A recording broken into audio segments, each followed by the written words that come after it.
So we were reading animal kingdom और आज हमें स्टार्ट करना है फाइलम प्लैटीहेल्मिन्थीज। हम 3 फाइलम पढ़ चुके हैं और उन तीनों फाइलम से ज़्यादा डेवलप फाइलम होगा हमारा फाइलम प्लैटीहेल्मिन्थीज। फाइलम प्लैटीहेल्मिन्थीज क्या होते हैं? फ्लैटवॉर्म्स होते हैं। इनको हम और क्या बोलते हैं? फ्लैटवॉर्म्स बोलते हैं। They have a dorsoventrally flattened body hence called flatworms. इनकी बॉडी पता है कैसी होती है? आप सेलोटेप आपने देखा होगा, आप सेलोटेप को देखो एकदम फ्लैट होता है ना, सेम वैसी ही बॉडी होती है फ्लैटवॉर्म्स प्लैटीहेल्मिन्थीज की, इसीलिए हम उनको क्या बोलते हैं? फ्लैटवॉर्म्स बोलते हैं। ठीक है। और they are mostly endoparasites found in the animals including human beings. देखो पैरासाइट्स ना 2 टाइप्स के होते हैं, एक होते हैं एंडोपैरासाइट्स और एक होते हैं एक्टोपैरासाइट्स। एक्टोपैरासाइट्स वो होते हैं जो होस्ट की बॉडी के ऊपर रह के उससे न्यूट्रिशन डिराइव करते हैं, पर जो एंडोपैरासाइट्स होते हैं वो क्या करते हैं? वो होस्ट की बॉडी के अंदर रहते हैं। तो प्लैटीहेल्मिन्थीज क्या करते हैं? वो होस्ट मतलब क्या? होस्ट मतलब वो जिसको वो नुकसान पहुंचा रहे हैं, तो उसकी बॉडी के अंदर रहते हैं और फिर उसको हार्म करते हैं। हार्म इन द सेंस वो खुद का न्यूट्रिशन डिराइव करते हैं उससे। ठीक है। उसके बाद ये किसको भी हार्म करते हैं? एंडोपैरासाइट्स ह्यूमन बीइंग को भी। Flatworms are bilateral symmetry. Symmetry कैसी होती है? बायलैटरल होती है। और प्लैटीहेल्मिन्थीज डिप्लोब्लास्टिक थे। अभी तक हमने 3 फाइलम पढ़े, वो क्या थे? आपके डिप्लोब्लास्टिक थे। पर प्लैटीहेल्मिन्थीज क्या हो गए? आपके ट्रिप्लोब्लास्टिक हो गए। ये ट्रिप्लोब्लास्टिक है पर ये एसीलोमेट है, मतलब इनमें सीलोम नहीं प्रेजेंट होता, कैविटी नहीं प्रेजेंट होती है, पर ये ट्रिप्लोब्लास्टिक होते हैं, मतलब इनमें 3 जर्म लेयर प्रेजेंट होती है। कौन कौन सी? Ecto, endo and mesoderm. ठीक है। उसके बाद ऑर्गन लेवल ऑफ ऑर्गेनाइजेशन। अभी तक हमने पढ़ा टिश्यू लेवल ऑफ ऑर्गेनाइजेशन था टीनोफोरा में, बट मैंने आपको बताया कि ये उससे डेवलप्ड फाइलम होगा, तो इसमें कैसा ऑर्गेनाइजेशन होगा? ऑर्गन लेवल ऑफ ऑर्गेनाइजेशन होगा। अब देखो 2 स्ट्रक्चर्स की बात की गई है, हुक्स एंड सकर, जो कि प्रेजेंट होते हैं पैरासिटिक फॉर्म में। यदि आपका प्लैटीहेल्मिन्थीज पैरासिटिक है तो उसमें ये 2 स्ट्रक्चर्स प्रेजेंट होंगे, hook and sucker. Hook and sucker क्या करते हैं? अटैचमेंट में हेल्प करते हैं होस्ट से, ताकि वो उससे उसका न्यूट्रिशन ले पाए। ठीक है।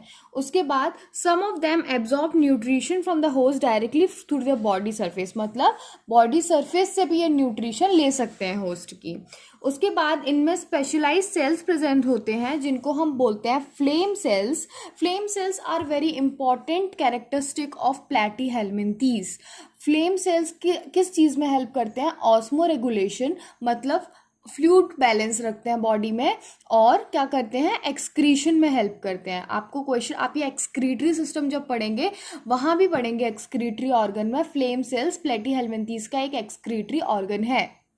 एक्सक्रीशन के साथ साथ किस में हेल्प करता है?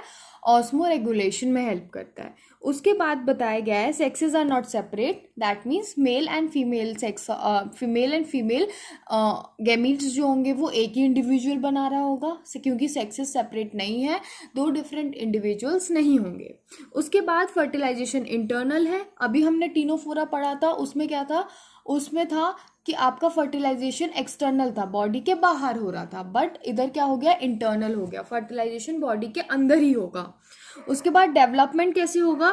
थ्रू मैनी लार्वल स्टेजेस, मतलब इनमें भी डेवलपमेंट कैसा होता है? इनडायरेक्ट होता है, सीधे अडल्ट नहीं बनता, बीच में बहुत सारी लार्वल स्टेजेस बनती हैं।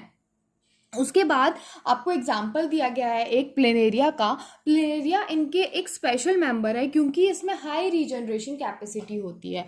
रीजनरेशन कैपेसिटी कैसा होता है? जैसे ये प्लेनेरिया है और यदि इसका ये वाला पार्ट टूट गया तो ये वाला पार्ट रीजनरेट हो जाएगा।